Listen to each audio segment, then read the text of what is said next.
El Señor es mi porción. He prometido guardar tus palabras. Supliqué tu favor con todo mi corazón. Ten piedad de mí conforme a tu promesa. Consideré mis caminos y volví mis pasos a tus testimonios. Me apresuré y no me tardé en guardar tus mandamientos. Los lazos de los impíos me han rodeado, mas no me he olvidado de tu ley. A medianoche me levantaré para darte gracias por tus justas ordenanzas. Compañero soy de los que te temen y de los que guardan tus preceptos. La tierra, oh Señor, está llena de tu misericordia. Enséñame tus estatutos. Vamos a orar. Padre, te damos infinitas gracias en esta mañana por tener el privilegio que no todos tienen de tener una Biblia en nuestras manos, de tener el privilegio que no todos tienen de podernos acercar para estudiar libremente, sin presión alguna, Señor, tu palabra y poder llegar a ella y buscar lo que tú quisiste decir, Señor, a través del salmista en la audiencia original. Permíteme, Señor, en esta mañana ser usado por tu Santo Espíritu. Trae a mi mente todo aquello que he estudiado, que he leído, Señor, y permíteme, Señor, ser fiel al dar tu mensaje, y permite, Padre, también que sea guiado para poder aplicar oportunamente tu palabra en nuestras vidas. Pero, Señor, sobre todo, haz tú la obra, Señor, en nuestros corazones de transformar nuestras vidas. Permítenos ser distintos a como llegamos. Permítenos tener la determinación para poner en práctica lo que escuchamos. Haz lo que solamente tú puedes hacer, que es tocar el corazón de los seres humanos. Gracias te damos, guíanos en este tiempo, en el precioso nombre de Cristo Jesús oramos, a ti sea la gloria. Amén. Pueden tomar sus lugares, hermanos, pueden tomar sus lugares. Déjenme decirle lo siguiente acerca de este pasaje. El Salmo 119, el Salmo número 119. Bueno, primero, hermanos, ubicarlo en donde se encuentra. El Salmo número 119 se encuentra en el libro de los Salmos. Está muy fácil, hermanos. Esa es una pregunta obvia, sencilla, fácil. El libro de los Salmos, hermanos, es un libro muy importante. Literalmente, la palabra salmo significa jalar, rascar. ¿Y esto es jalar o rascar qué, hermanos? Cuerdas, rascar o jalar cuerdas. Y esto se relaciona con el acompañamiento musical utilizado al momento de usar este libro. Nosotros sabemos perfectamente que este libro es el coritario de los judíos, es el libro de los himnos que utilizaban los judíos para su devoción mientras ellos iban a adorar ¿a dónde?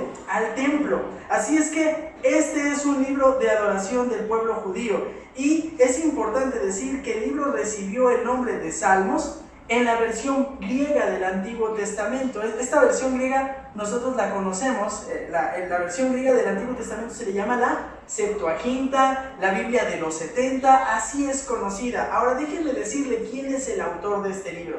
El autor de este libro, hermanos, va a encontrar a muchos hombres que escribieron los salmos. Podemos identificar claramente que la mayoría de los salmos, muchos de estos salmos, es el escritor, el autor de ellos es el rey más importante que tuvieron el pueblo judío, es el rey David. El rey David es a quien se le atribuye la composición de la mayoría de los salmos. También podemos identificar a otros hombres como autores de los salmos. Entre ellos se encuentran Salomón, se encuentra Moisés, se encuentra Esdras, Emán, Etán, Asaf. Y todos los hijos de Coré, que eran los que habían sido asignados por el rey David para guiar en la alabanza en el Antiguo Testamento. Pero sobre ellos hay un autor principal. El autor de cada salmo contenido en este libro es Dios. Es impresionante, es importante, es trascendente que sepamos esto. ¿Por qué podemos decirlo o afirmarlo tan categóricamente? Porque todos estos hombres existieron en un periodo de tiempo de cerca de 1000 años. Moisés vivió y escribió un salmo aproximadamente en el año 1400 a.C. Y Esdras vivió en el año 500 a.C. Hay una diferencia de ¿cuánto? Pues casi 1000 años, hermanos. Y todos vemos que ninguno de ellos en ninguno de estos salmos existe contradicción o diferencia en la enseñanza acerca de Dios, de su voluntad, de la condición del hombre, de lo que Dios va a hacer a favor del hombre, de cómo Dios debe o merece recibir adoración. Entonces, por sobre todos estos hombres se encuentra como autor principal, ¿quién? Dios mismo, revelando su persona, su carácter, su voluntad, su deseo para el hombre, lo que desea del hombre. Y la mayoría se escribieron, ya dijimos, durante el periodo del rey David. El periodo del rey David es de entre el año 1000 al año 700. David no vivió 300 años, pero en este tiempo sí se componen la mayoría de los salmos.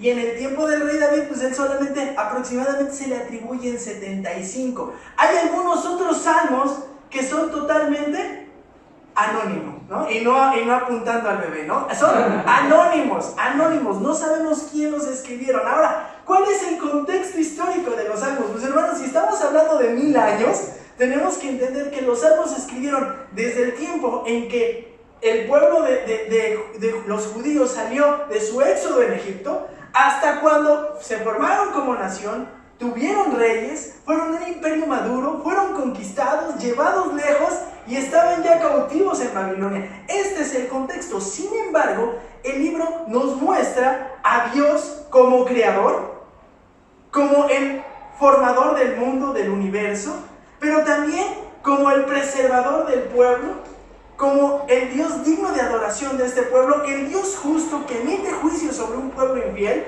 que es llevado lejos, y después el Dios fiel que es quien nos hace regresar. Es decir, todo este tiempo lo vemos que es en el cual se desarrolla la escritura de este libro. Así es que vemos también cómo Dios fue buscado durante la historia del pueblo de Israel en el Antiguo Testamento. Esta es la característica del libro. Es un libro que muestra el deseo de genuinos creyentes de buscar a Dios en medio de circunstancias tan adversas, a veces tan bonantes, pero tan diferentes. Esto es importante. Ahora, tiene una peculiaridad el libro de los Salmos. El libro de los Salmos es un libro poético. Y hermanos, es un libro poético. Los salmos son poesía que se adaptaron para ser acompañados ¿cómo? Con instrumentos musicales. Y aquí es bien importante que digamos esto. ¿Por qué? Porque mucho del lenguaje que existe en el libro de los salmos es que figurado. Por ejemplo, ¿se acuerda del Salmo 91? ¿No? ¿Se acuerda del Salmo 91? Cuando habla de cómo Dios nos va a cubrir con sus alas. No es que Dios sea un ave. Está utilizando una figura para decir Dios tiernamente cuida a su pueblo. O recuerda, el Señor es mi pastor. No es que Dios ande con un cayado. Es una figura. ¿Está de acuerdo? Pero hay algo más, aparte de la poesía. Aparte de que está lleno este libro de figuras literarias, es importante saber lo siguiente. El libro de los Salmos, como tal, la poesía judía es distinta a la poesía ¿qué? Latina o el habla hispana. ¿Por qué? Porque nosotros tenemos una prosa y verso, y no es así la poesía judía. La poesía judía era decir una frase y hacer un contraste, o desarrollar una idea, decir una idea y después desarrollar esa idea. Son paralelismos los que utilizan los judíos. Por eso cuando usted lee los salmos dice, pues ¿esto qué tiene de poesía? Es que sí tiene poesía, pero una poesía muy particular del pueblo judío. En particular, lo que vamos a ver hoy nosotros, vamos a ver que el salmista va a dar 4 ideas en el Salmo 119, versículos del 57 al 64, y después va a desarrollar esas 4 ideas, las va a ir ampliando esas 4 ideas. Así es que los salmos son muy útiles. ¿Sabe por qué? Porque nos enseñan a vivir de una forma equilibrada, considerando realidades de nuestra vida diaria y las realidades de la vida espiritual. Usted ve a David amando con todo al Señor, desesperado por el Señor en medio de problemas, de dificultades, a veces en medio de tristeza, a veces en medio de tener que vivir las consecuencias de su arrepentimiento. Y usted puede ver así a muchos salmistas. Así es que eso es lo que decimos con respecto acerca del libro de los Salmos. Déjeme avanzar y déjeme decirle ahora qué sucede con respecto al libro, al Salmo número 119. El Salmo 119 en particular, hermanos, es, lo sabemos todos, el capítulo más largo de toda la Biblia. Es el más largo. Y ha sido nombrado incluso como el alfabeto dorado de la Biblia. ¿Por qué se le dice así? Porque tiene una peculiaridad el Salmo 119. Usted va a observar que dentro del Salmo 119 está dividido en secciones de de 8 versículos. Cada sección son 8 versículos. ¿Está de acuerdo? Y todo el Salmo se divide en 22 secciones. 22 secciones de 8 versículos. Y cada sección tiene un nombre arriba. Aleph, Bet, Gimel, Dalet, Ba, Zain, Het. ¿Por qué? Porque son los nombres de las letras del alfabeto hebreo. ¿Eran cuántas? 22. Ahora, ya no seguí con las demás, hasta aquí me voy a quedar. ¿Por qué lo hace así? Cada sección corresponde y comienza con la letra del alfabeto. Es un acróstico. Cada primera palabra del primer versículo de cada una de las 22 secciones inicia con la letra del alfabeto que se está mencionando en el encabezado. ¿Por qué hace esto? Esto tiene un objetivo. El salmista, esta es una manera poética de decir lo siguiente: utilicé todo lo que hay en el vocabulario, todo, desde la primera hasta la última letra, para abordar a plenitud un tema. ¿Cuál es el tema del Salmo número 119? El tema del Salmo número 119 es: todos he ocupado de forma acróstica. El objetivo es, he utilizado todos los recursos ofrecidos para desarrollar el tema, y el tema es la importancia de la palabra de Dios. Es decir, el salmista, Dios a través del salmista está diciendo: abordé en plenitud la importancia de la Biblia, la importancia de la palabra de Dios. Ahora, ojo, antes de que sigamos, préstenme un poquito de atención. ¿De toda la Biblia? Pues para nosotros sí, porque tenemos todo, ¿no? Pero para el tiempo del salmista, ¿qué estaba escrito? Solamente las partes del Antiguo Testamento que estuvieran escritas. ¿Están de acuerdo? Y eso es importante. Entonces, en el Salmo 119 encontramos diferentes palabras para referirse a las Escrituras. Utiliza diferentes palabras: ley, testimonios, caminos, preceptos, estatutos, mandamientos, ordenanzas, dichos, palabras, promesas, juicio, fidelidad, justicia, mandatos. Porque está exponiendo a plenitud todo lo que la Biblia es. Ahora déjenme terminar por decirle lo siguiente. La Biblia en el Salmo 119 nos enseña a vivir delante de Dios expresando un profundo amor por la palabra. Eso es lo que quiere hacer este Salmo. Quiere enseñarnos cómo a vivir expresando un profundo amor por la palabra de Dios. Y en particular, el Salmo 119, versos 57 al 64, presenta 4 declaraciones importantes, las cuales el autor del Salmo se encargará de desarrollar, con frases que amplíen y contrasten lo que ha escrito en cada declaración. Entonces, miren, si usted quiere de manera muy clara saber de qué habla el Salmo 119, versos 57 al 64, está muy sencillo. En el Salmo 119, versículos 57 al 64, el salmista enseñó las razones que provocan su obediencia a la Escritura. Ahí le va otra vez. Cuando usted lee el Salmo 119, versículos 57 al 64, usted observa que el salmista enseñó las razones que provocan su obediencia a las Escrituras. Ahora, ¿eso cómo impacta en nuestra vida? Muy fácil. En el Salmo 119, 57 al 64, encontramos 4 razones que provocan una vida obediente a las Escrituras. Hoy vamos a ver eso. 4 razones que provocan una vida obediente a la palabra de Dios. 4 razones que provocan una vida obediente a las Escrituras. Así es que, entonces, una vida obediente a las Escrituras, hermanos, una vida obediente a las Escrituras refleja, primeramente, anhelo de Dios. Eso es lo que vamos a observar. Quiero que usted me acompañe y observe el Salmo 119, versículos 57 al 64. El Señor es mi porción. He prometido guardar tus palabras. Supliqué tu favor con todo mi corazón. Ten piedad de mí conforme a tu promesa. Yo ya le mencioné que el salmista va a escribir 4 cosas, 4 ideas principales, y ahora las va a desarrollar. Y la primera idea que va a establecer el salmista es la que viene en el versículo 57. El Señor es mi porción. El Señor es mi porción. Y observe por qué decimos que una vida es obediente a las Escrituras, porque refleja anhelo de Dios. Primero va a decir, el Señor es mi porción. Y cuando dice, el Señor es mi porción, lo primero que tenemos que observar es a quién se refiere. Él dice, ¿quién? El Señor. Ahora, ¿quién es el Señor? Pareciera que es obvio, pero ¿quién es? Pues claramente está apuntando directamente a Dios. ¿Y por qué decimos esto? Bueno, porque a lo que nosotros vemos como Señor aparece en el idioma original la palabra impronunciable. ¿Sabe cuál es la palabra impronunciable? Lo que le llaman el tetragramatón. Ay, ¿qué es eso, Isaac? Son 4 consonantes. 4 consonantes. ¿Cuáles son esas 4 consonantes? A ver, pronuncie. Y, H, B, H. No se puede.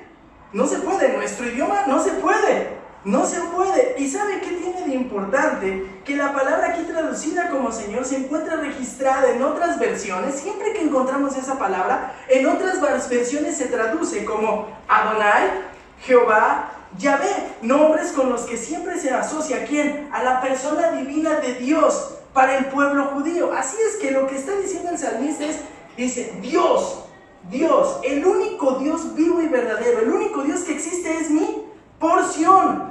¿Sabe qué está diciendo? Dios es mi herencia.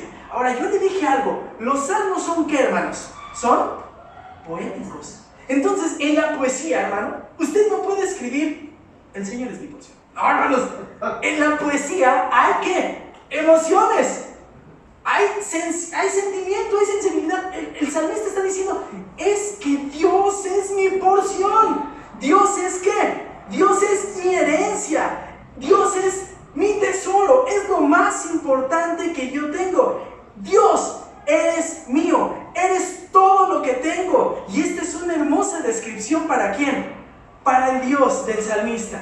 El salmista está diciendo Dios es lo más importante, pero ¿sabe qué es lo importante? Que la palabra porción también es traducida como Dios es mi parte.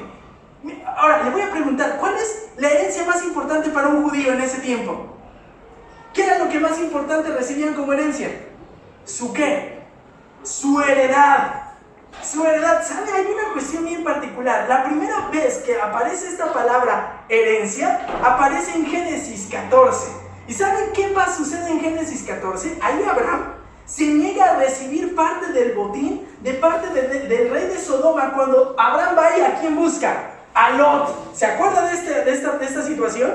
¿Y sabe por qué él rechaza todos los regalos que le quería dar el rey de Sodoma? Dice, no, yo de ti no voy a recibir nada, no quiero que me des nada. ¿Por qué? Porque afirma lo mismo que el salmista. Dios es lo único que necesito. Él es suficiente para mí. Él es suficiente para guardarme de a quien he atacado. No van a regresarme a hacer nada. Él es capaz de suplir todas mis necesidades. Y aquí la pregunta es, hermano, ¿Dios es su herencia? ¿Dios es su porción? Usted podría decir con tanto sentimiento, Dios es mi herencia, Dios es mi tesoro, no necesito nada más, me puedo quedar sin nada, pero basta con que me quede con Dios. Porque el salmista sí. El salmista dice, el Señor es mi porción. Y vea, aquí hay algo que es precioso, porque hay una reacción a esto. Hay una reacción a saber que Dios es su herencia. He prometido guardar ¿qué? Tus palabras. Después de la hermosa declaración del salmista, podemos leer su reacción. Y vea, quiero que observe ahora a continuación, porque hay una determinación del salmista. No es cualquier cosa. El salmista está determinado a mostrar que Dios es su posesión más importante. Hermano, ¿cuál es su posesión más importante? Pues tendría que ser Dios. Y déjenme decirle cómo Él lo va a mostrar, porque va a hacer declaraciones. Y estas declaraciones están consumadas, están terminadas. Observe, versículo siguiente, versículo 58. Observe, el Señor es mi porción. He prometido guardar tus palabras. Supliqué ¿qué? Tu favor con todo mi corazón. Y después observe, ten piedad de mí conforme a tu promesa. Consideré mis caminos. Y luego ve al verso 59 otra vez. Volví mis pasos a tus testimonios. Y después observe, 60. Me apresuré y no me tardé. Son declaraciones terminantes. Este hombre está determinado a mostrar que Dios es ¿qué? Su mayor tesoro. Cuando usted tiene algo por muy importante en su vida, usted no se anda con juegos, usted se determina a mostrarlo. ¿Sí queda claro? El salmista está determinado. Y entonces lo primero que hace es, he prometido guardar tus palabras. He prometido guardar tus palabras. Debemos entender que aquí el salmista no solo está mencionando algo de forma ocurrente. No es que le ganó ¿qué? La emoción. No es que le ganó el sentimiento. No. El texto tiene la intención de mostrar que está prometiendo algo, pero no fríamente. Es decir, está pronunciando cosas que vienen de lo profundo de su ser. Es algo que es sentido para este hombre. Vean lo que dice, he prometido. Otras versiones dicen, he dicho, me he resuelto. Esto que es tan importante para mí me lleva a la determinación de hacer lo siguiente. Y lo que ha prometido, resuelto, desde el fondo de su ser, es guardar las palabras de Dios. Observen, quiero que vea, la herencia no produce letargo. No es que se echó a dormir. Dios es lo más importante. Bueno, me la llevo tranquilo. No. Más bien le motiva a que, si Dios es lo más importante para mí, si Dios es lo que más valora en mi vida, no me puedo quedar como estoy. Me tengo que mover. Y me tengo que mover, dice, a guardar tus palabras. Por guardar, hermanos, ahora no quiere decir, pues sí, mire, voy a guardar las palabras de Dios aquí, y le escondo, y hay que se quede. Eso no es guardar las palabras. ¿Esto qué es? Dijimos, lenguaje ¿qué? Figurado. Es decir, la acción de obedecer, alinear la conducta con la voluntad de Dios, la cual se encuentra contenida en sus palabras. ¿Cuáles palabras, hermanos? Lo que se había escrito. ¿Cuándo? Pues en el Antiguo Testamento. ¿Qué estaba escrito, hermanos? El Pentateuco, algunos libros históricos probablemente, otros salmos, pero ustedes y yo, hace rato leímos, que tenemos toda la revelación escrita. Aquí hay una parte distinta. Si nosotros deseamos guardar las palabras de Dios, no podemos sujetarlo solamente a ¿qué? A los libros del Antiguo Testamento. Nosotros los sujetamos a ¿qué? A todo. ¿Sí queda claro? Ahora, así que podemos observar que el salmista no está conforme con decir que Dios es lo más valioso que tiene en la vida. Este pensamiento solo tiene importancia cuando se acompaña de la determinación de vivir con obediencia. Mira, hermano, aquí es muy claro, las palabras sobran. Si usted dice que Dios es importante en su vida, no tiene de otra. Usted y yo tenemos que manifestarlo con obediencia a las Escrituras, con sujeción y sometimiento a las Escrituras, no a lo que diga un hombre, sino a lo que dice ¿qué? Las Escrituras. Y observe, ¿por qué? Supliqué con todo mi corazón, ten piedad de mí conforme a tu promesa. Estos dos versos, 50, la segunda parte del 57 y el verso 58, lo único que están haciendo es abonar a la primera idea del verso 57, el Señor es mi porción, por eso prometo guardar sus palabras, y por eso supliqué tu favor con todo mi corazón. Ahora, observe, porque se reitera la importancia y el anhelo del salmista. Supliqué con todo mi corazón, buscándome íntima comunión. Y hermano, usted no debe de olvidar esto. Mire, ya lo dijo hace rato el pastor, podemos caer en el juego de solamente ¿qué? Querer llenar nuestra mente ¿de qué? De conocimiento, pero este conocimiento debe ser ¿cómo? Práctico, hermanos. Supliqué con tu favor con todo mi corazón. Es que aquí este hombre tenía un deseo de vivir relacionándose estrecha, intensamente con Dios. Y lo podemos observar, ¿sabe por qué? Porque dice, estoy ¿qué?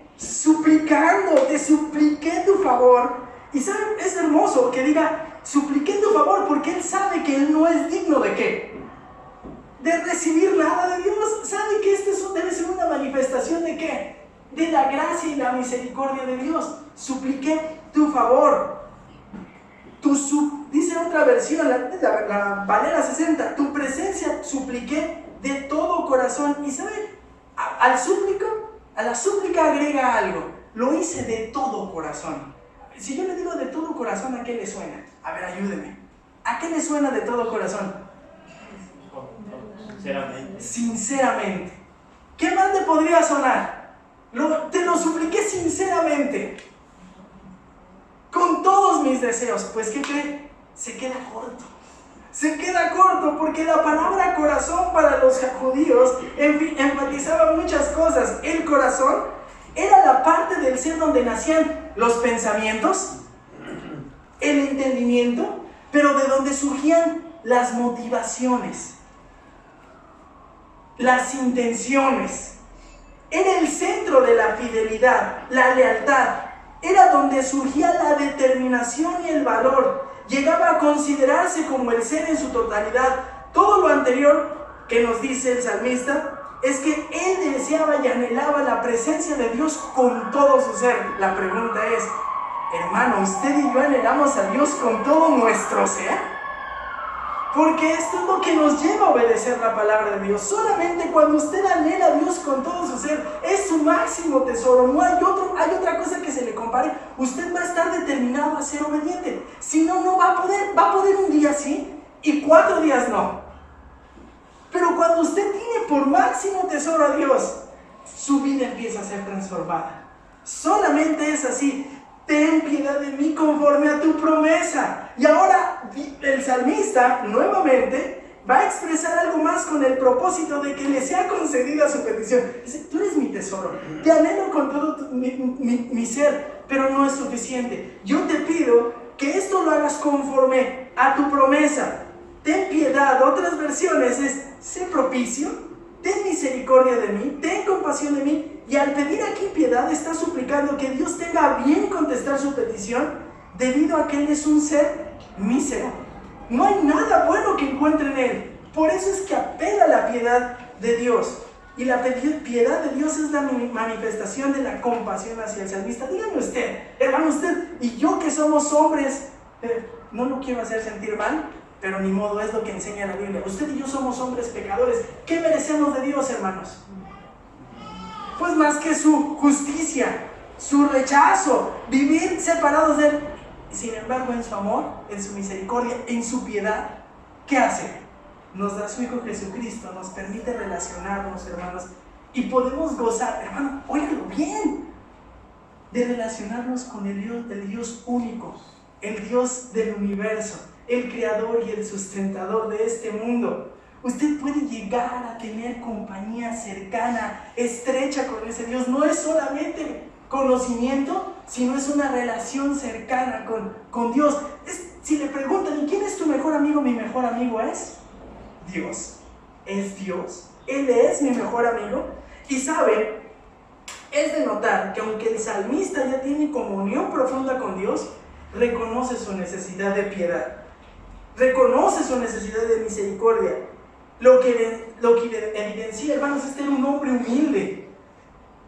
Esta actitud es una señal de la verdadera comunión con Dios. Usted y yo no merecemos nada. Pero si Dios nos permite acercarnos a Él es por su favor. ¿Y sabe qué? Esta actitud del salmista me recuerda mucho Mateo capítulos 22, 35 al 37.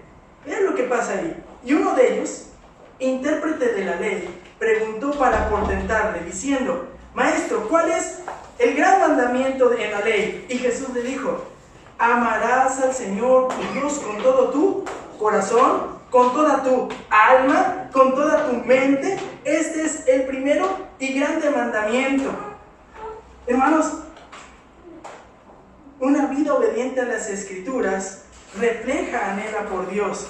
¿Sabe? Nosotros tenemos que ser, no sabemos si fue David quien lo escribió, pareciera que pudiese ser David, un hombre que amaba a Dios, que incluso vivió en persecución, vivió en dificultades, pero que sabía que su mayor tesoro era ¿quién? Dios. Pues algunos dicen, por eso el Salmo 119 es escrito por David. Pero si no fue él, David sí nos deja testimonio de este deseo en otro salmo.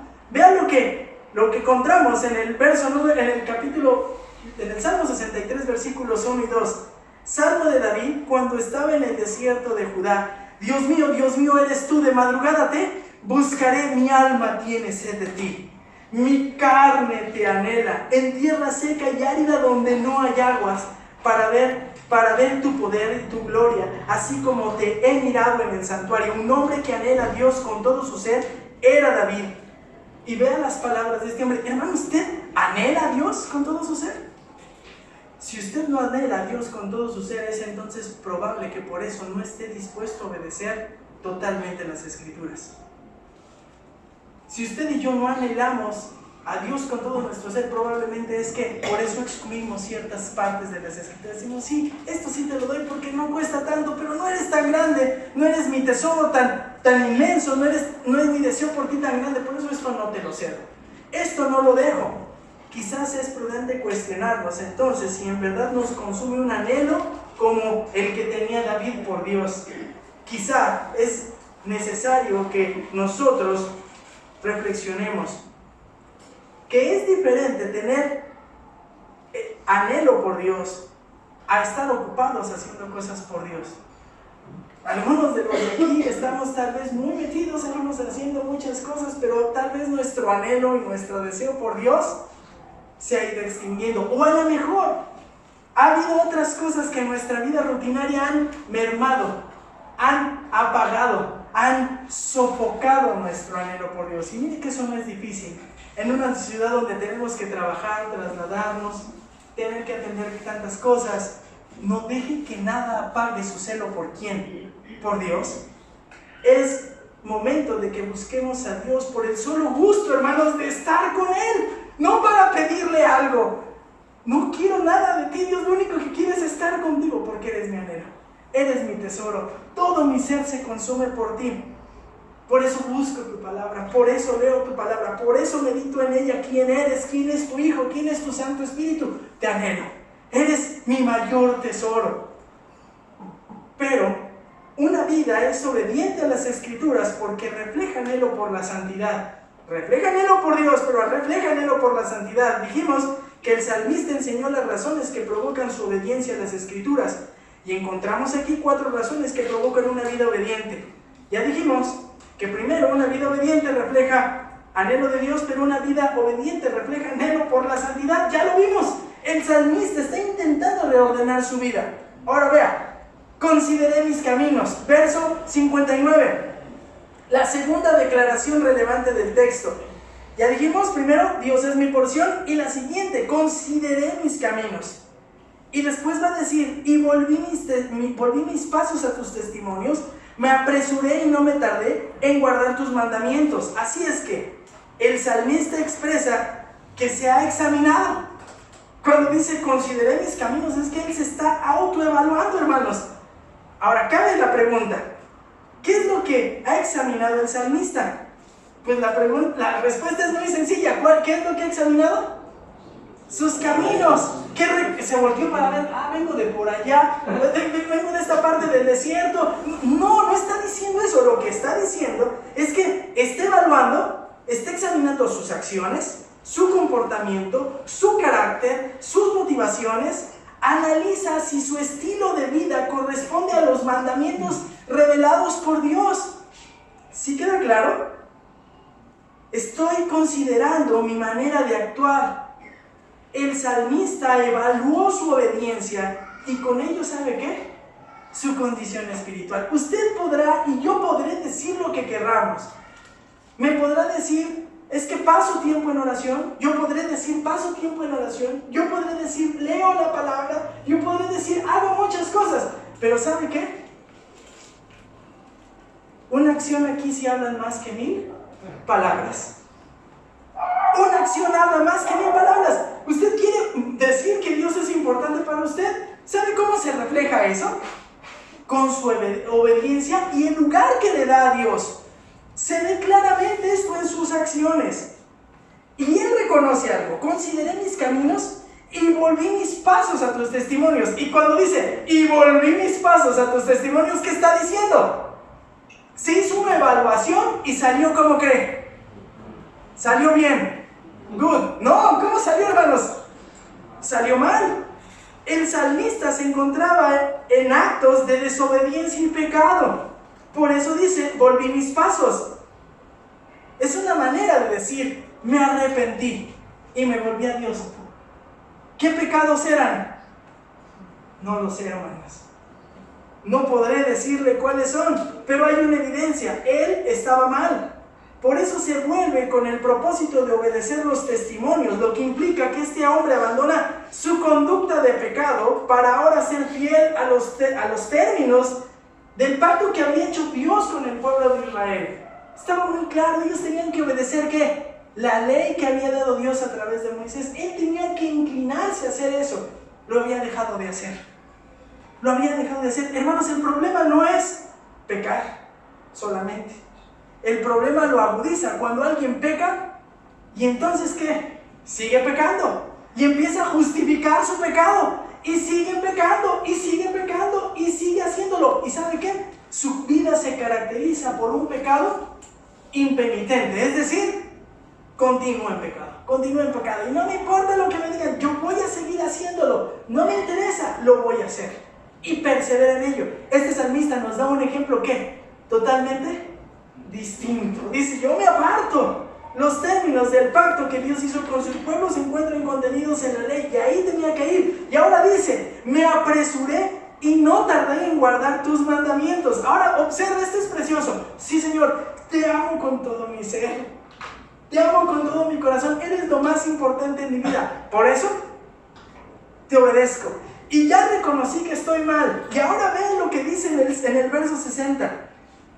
Me apresuré y no me ¿qué? Y no me tardé. Hermanos, esto es lo importante de la palabra de Dios. Solamente usted, cuando se acerca a la palabra de Dios, puede observar lo que le desagrada a Dios de su vida, lo que tiene que modificar en su conducta para vivir acorde a quien es el Dios de la palabra. Y entonces, hermano, si usted se percata algo, me acuerdo mucho de la carta de Santiago. Usted no se levanta y se ve en el espejo todo, bueno, yo ahora con el pelo largo de acá atrás, no, pero largo, espero todo así mal, y no digo, ah, sí, ya voy a trabajar, y me voy todo chinguiñoso. ¿Qué hace, hermano? Pues él se baña, se peina, ¿no? Se limpia. Usted no llega a la Biblia y dice, ay, sí, pues ya me quiero, y se ve igual. No, vean lo que hace este hombre. Me apresuré y no me tardé. Y observamos prontitud en la determinación de este salmista de ser fiel para guardar el testimonio de Dios. Incluso hay urgencia. Me doy prisa, dice la NBI, y no tardo nada. En el instante, ya lo entendí, lo cambio en este momento. Hermano, frene. ¿Usted tiene este mismo deseo, vehemencia? Dios es su tesoro y desea obedecer tanto la palabra que le dice, lo que pida, Señor. ¿Lo quieres en este momento? Lo que tenga que dejar, lo dejo, con tal de agradarte y de poder seguir teniendo esa relación íntima contigo y de poder manifestar que eres mi tesoro. No hay nadie en este mundo como tú. Entonces, lo que me pidas, eso lo voy a hacer. No me va a costar trabajo, no deseo retardarme. Lo hago y lo hago rápido. Y sabe, la palabra guardar, otra vez, no hace justicia a lo que dice el idioma original. Le voy a explicar por qué. Porque la palabra que se nos traduce del idioma original, que escribe el salmista, incluye la idea de obedecer, cumplir, respetar, observar que su conducta esté acorde con la voluntad expresada de Dios en las Escrituras.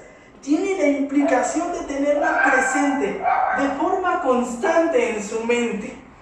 Razón por la que se traduce guardar. Es como, hermano, es como cuando usted va, los que tenemos oportunidad de manejar en el Estado de México, y se nos atraviesa a cada menos de 1 kilómetro los microbuseros sin poner direccional, sin medir el riesgo, y uno, ¡oh! Pero la guarda la palabra. Y dice, no, no le puedo desear el mal, le tengo que amar. O cuando usted está en el trabajo y te hacen algo que no, entonces pudiese desquitarme o al menos contestarle, pero la tengo que guardar. La tiene constante, cada momento de su vida. Ya se dio cuenta lo que se refiere el salmista y dice, y lo hago al momento, ahorita. Ya me di cuenta, vamos a hacerlo en este momento, de guardar los mandamientos, las órdenes de Dios contenidas en las Escrituras. Es una belleza este salmo, hermanos, y en estos ocho versículos, de ocho maneras distintas se nos dice a la Biblia, se describe a la Biblia, y en este momento es mandamientos. Ve hasta aquí, palabras, promesa, testimonios, mandamientos. Y dice, estos los voy a tomar porque son tus órdenes, mandamientos, provienen directamente de Dios. Hermanos, no venían de Moisés, no venían de los hombres, no, venían de ¿quién? De Dios. Por eso son importantes de obedecer al momento. Y hermano, yo le dije hace un momento, una vida que es obediente a las Escrituras refleja anhelo por la santidad. Y sabe, la idea que hemos estudiado es reafirmada en segunda de Pedro. Esto no es algo que solamente está ahí en el Salmo. Observe, este debiese ser nuestro anhelo, el reflejar anhelo por la santidad. Pero nosotros esperamos, según sus promesas, cielos nuevos y tierra nueva, en los cuales mora la justicia. Por lo cual, dice Pedro, oh amados, estando en la espera de estas cosas, procurad con diligencia ser hallados por Él, sin mancha, irreprensibles, en paz. Hermanos, la idea de tener la palabra de Dios es que procuremos con diligencia ser hallados por Jesús sin mancha, irreprensibles, en paz. Y saben, un ejemplo de esto negativo sería el rey Salomón. ¿Sabe por qué el rey Salomón? Porque el rey Salomón amaba a Dios inmensamente al inicio de su carrera. ¿Está de acuerdo o no? Sacrificó muchos animales para decirle a Dios te amo. Nos decía el pastor, no es decirle una y otra vez a Dios te amo con todo mi ser, te amo desbordadamente, pero aprendemos que este hombre se descuidó y empezó a ceder partes de su vida. Nada más se dio en el aspecto de las mujeres, nada más, lo que lo llevó a la idolatría. Y después ese hombre tan devoto que se enfrió. Al final de sus días, por la gracia y misericordia de Dios, Dios lo regresó, pero con un sinfín de consecuencias, de dificultades sobre su vida. Si él regresó fue por la fidelidad de Dios. Y sabe, cuando usted lee y yo leemos Eclesiastés, nos damos cuenta que al final de su vida llegó a una conclusión y dice, todo lo que hice es vanidad. Y muy tarde en su vida, ya lleno de años, con amargura concluyó lo siguiente: el fin de todo el discurso oído es este: teme a Dios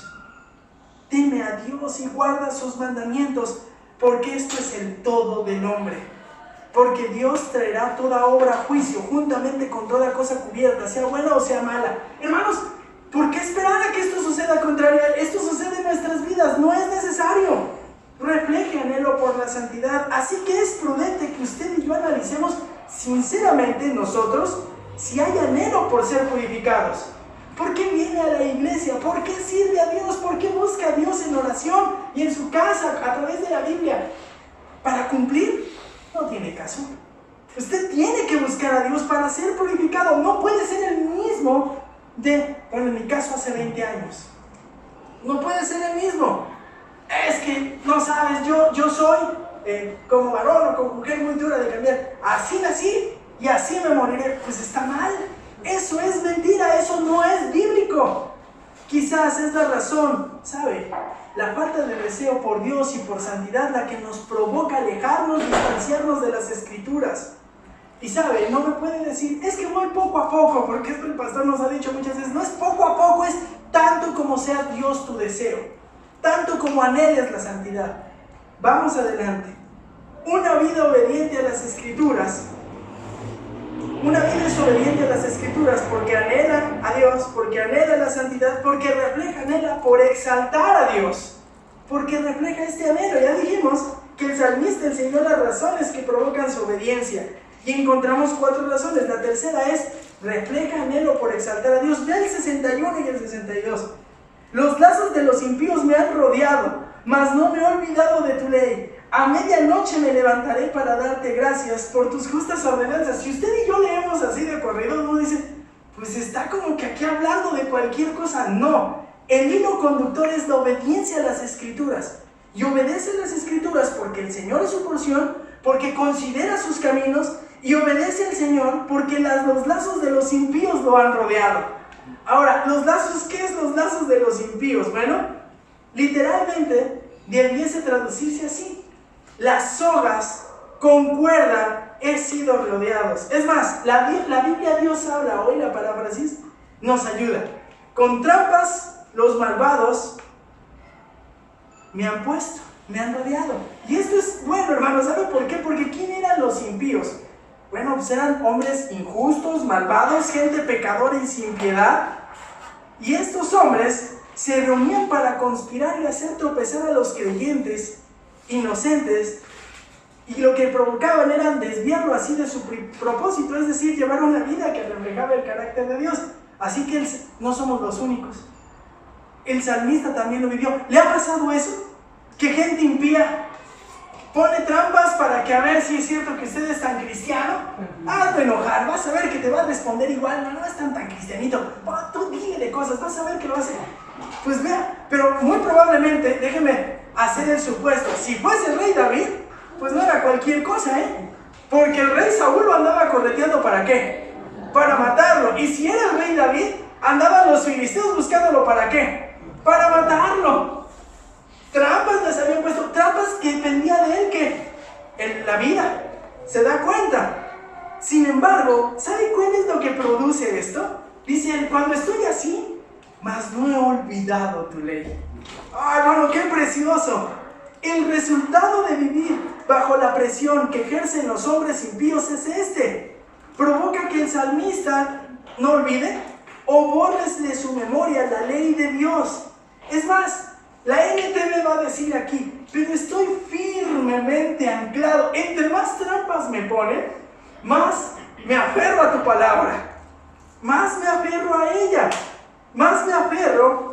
Mi atención y mi pensamiento está puesto en la ley que Dios le dio a Moisés en el monte, que ya le reiteró cuando estuvieron a punto de entrar a la tierra prometida. Más me aferro, hermano. Y aquí la cuestión sería: ¿y usted cuando vive en dificultad, qué tanto se aferra a la palabra de Dios? ¿Qué tan fácil se olvida de ella? ¿Sabe? Son los momentos más fáciles de recordar lo que dice Dios. ¿Qué dice mi amigo? Vamos a pedirle consejo al amigo. ¿Qué dice mi mamá? ¿Qué dice mi papá si los tenemos? ¿Qué dice mi esposo? ¿Tú qué piensas? O bueno, ¿yo qué pienso? No, hermano, cuando esté en dificultad, lo que primero tiene que suceder en su vida es anclarse a la ley de Dios, a la palabra de Dios. El salmista, en medio de la adversidad, pone su atención y pensamiento en la ley de Dios. Refleja anhelo por exaltar a Dios. ¿Sabe por qué? Observe. A medianoche me levantaré para darte gracias por tus justas ordenanzas. Esto es el resultado. Vive en medio de dificultad. Los lazos de los impíos me han rodeado. Provoca esto, que no se olvide de la ley. Y entonces cuando él recuerda la ley y recuerda quién es Dios, recuerda su carácter, lo que él ha prometido a su pueblo y a él como su adorador, como quien le alaba, como quien le ama, como quien es su principal tesoro. ¿Sabe qué produce esto? Ve el verso 62. A medianoche me levantaré para darte gracias por tus justas ordenanzas. Dice el salmista, de forma muy clara, afirma que el rechazo y la persecución que experimenta el salmista provoca en él un deseo vehemente por las Escrituras. Hermano, ¿no le ha pasado? ¿Cuándo se aferra más a la Biblia? ¿Cuándo estamos en dificultades? Y la pregunta aquí sería, ¿y por qué esperarnos a estar en dificultades? Mejor hágalo ahora. Porque cuando lo hace en este momento, cuando vengan las dificultades, ¿usted qué va a hacer? Va a recordar lo que la palabra de Dios dice y está firmemente, ¿qué? Anclado. Dígame, ¿quién puede mover un barco? Nadie. ¿Y sabe qué produce esto? Y el efecto directo de estar en contacto con las Escrituras es que se desborda el reconocimiento para darte gracias. Sin importar el momento que sea. ¿Ya observó que dice? ¿Cuándo? A medianoche. Y esto es literal, no es figura. No, se me hace que es figura, ¿no? Porque se esperaba despertarse. No, hermanos, ¿qué? Es así. A medianoche se levantaba. Hermano, y no sería raro. Cuando usted y yo tenemos problemas, no duerme. ¿Está de acuerdo o no? Y usted tiene de dos. Yo ya aprendí.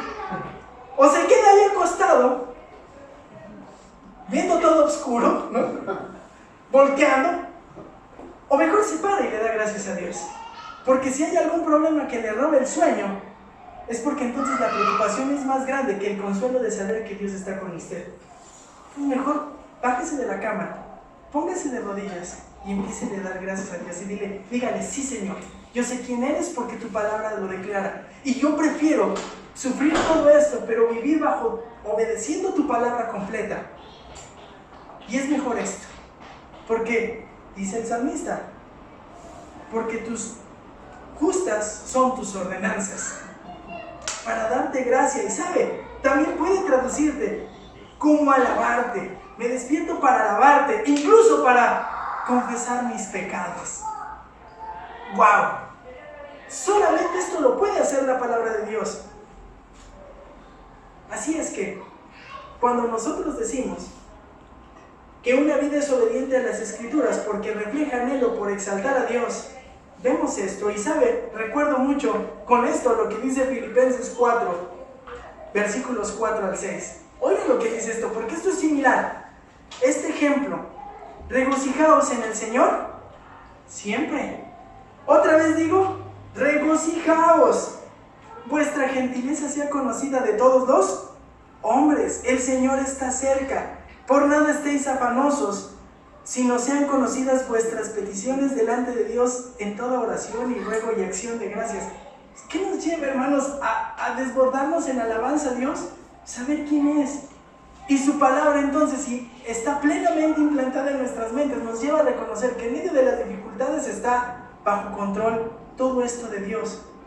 Y entonces podemos hacer lo mismo que hacían el apóstol Pablo. Y saben, dice el apóstol Pablo, otro ejemplo de esto es Tesalonicenses: estad siempre gozosos, orad sin cesar, dad gracias en todo, porque esta es la voluntad de Dios para con nosotros en Cristo Jesús. ¿Saben? Un ejemplo perfecto de esto es Silas y Pablo, que en la cárcel, metidos, en lugar de estar preocupados, angustiados, ya los habían metido a la cárcel. ¿Qué hacían, hermanos? Cantaban salmos e himnos y su corazón se desbordaba. Preguntémonos, hermanos, pregúntese y me pregunto yo, ¿cómo respondo ante la presión de la sociedad? ¿En alabanza o en reclamo? ¿Cómo lo hace? ¿Qué ocurre cuando tengo dificultades? ¿Me aferro a las promesas de las Escrituras y busco leer y aplicar sus verdades en mí? ¿O simplemente mejor me alejo? No, pues es que entre más me acerco a Dios me va peor. Mejor ahí nos vemos. ¿No lo ha oído eso? ¿O qué hacemos?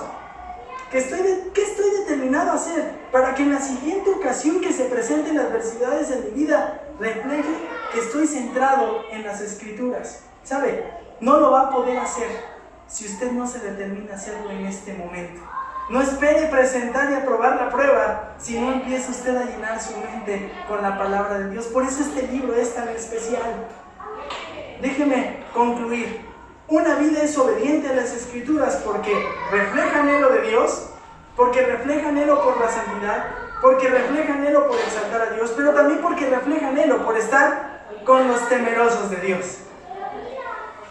Cuando nosotros obedecemos las Escrituras, una de las razones que provocan una vida obediente a las Escrituras es mi anhelo por estar con los que temen a Dios, con los que comparto el amor por Dios, por los que comparto el anhelo por santidad, porque comparto con ellos el deseo de exaltar a Dios. Y ellos son entonces los temerosos, son mis amigos. Ve el verso 63. Compañeros soy de todos los que te temen y de los que guardan tus preceptos. La tierra, oh Señor, está llena de tu misericordia. Enséñame tus estatutos. La palabra que traduce David que traduce aquí el salmista, la Biblia, como compañero, aparece en otras versiones y dice, amigo soy de los que te temen. ¿Saben dónde deben estar los mejores amigos, hermanos, de un cristiano? Está muy sencillo. ¿En dónde cree? En la iglesia.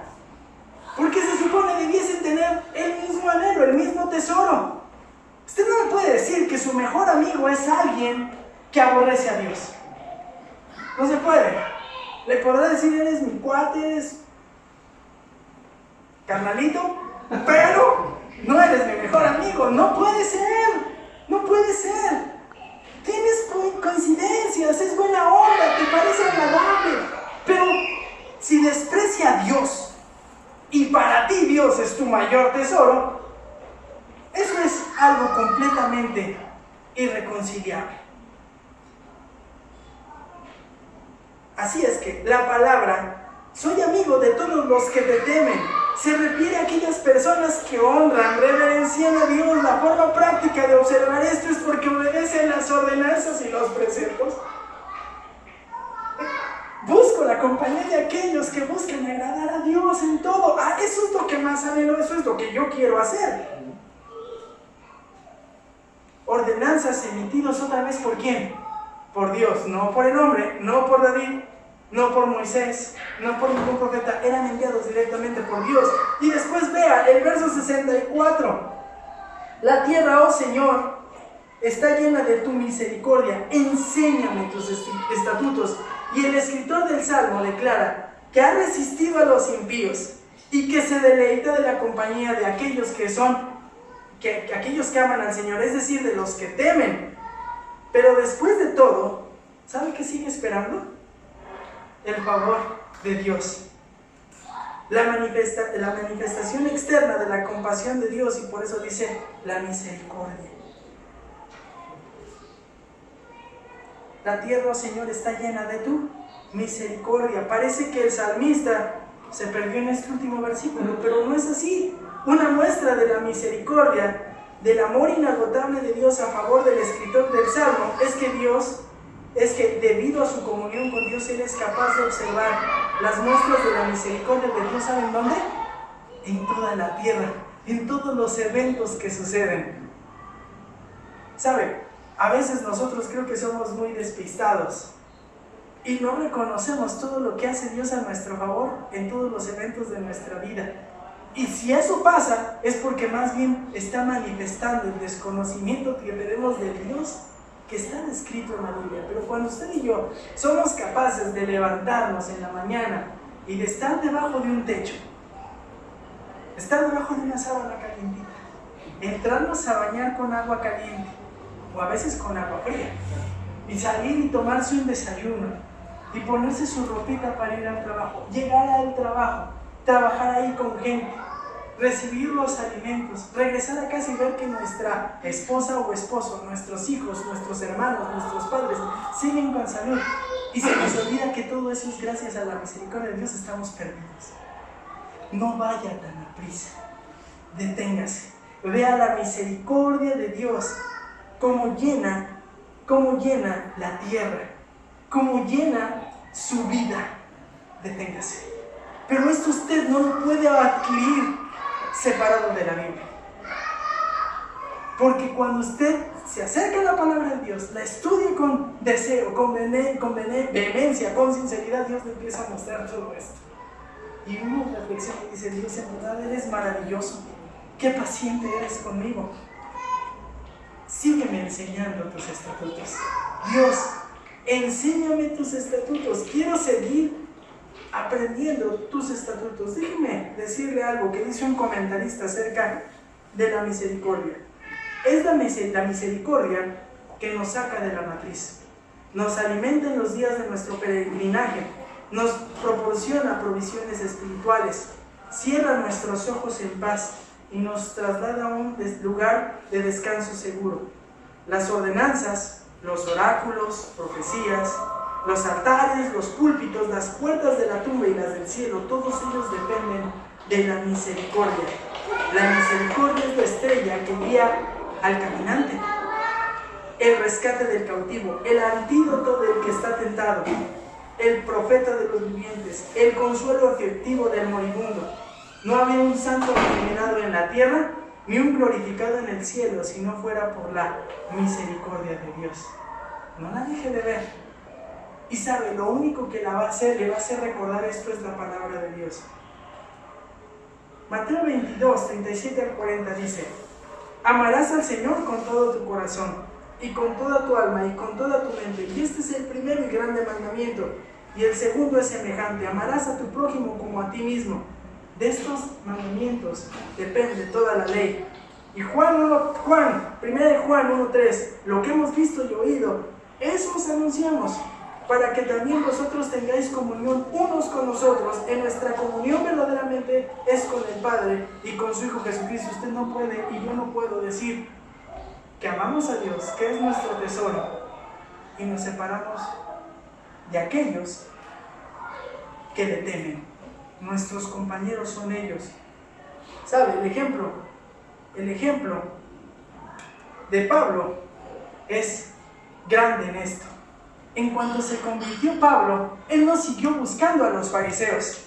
En el momento de su conversión, de las primeras cosas que hace es ir a buscar ¿a quién? A los creyentes que perseguía, y quienes le mostraron apoyo ayudándole a escapar de sus perseguidores judíos.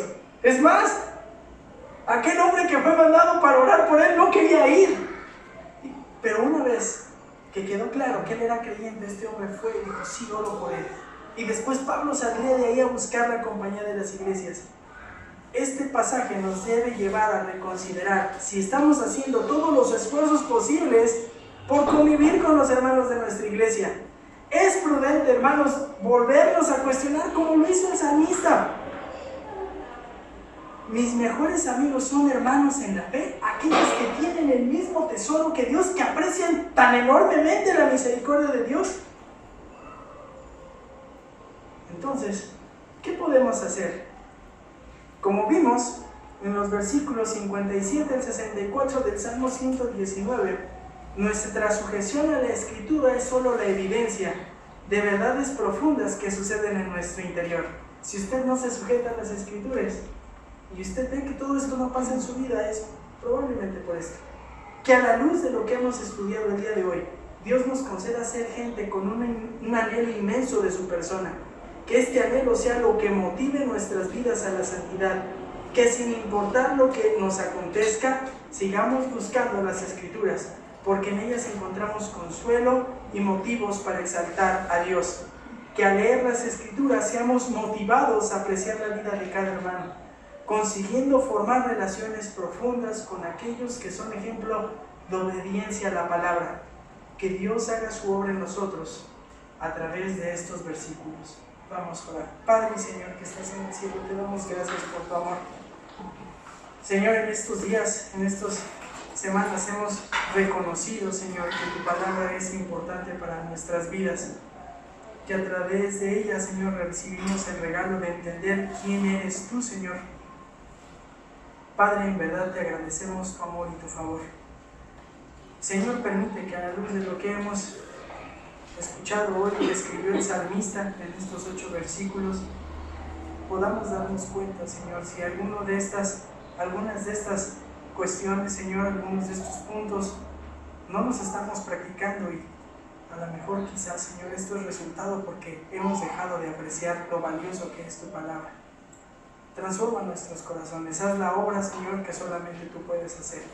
Permítenos gozar y conocerte y ser hallados fieles, Señor. Te amamos y te bendecimos en el precioso nombre de Cristo Jesús. Amén.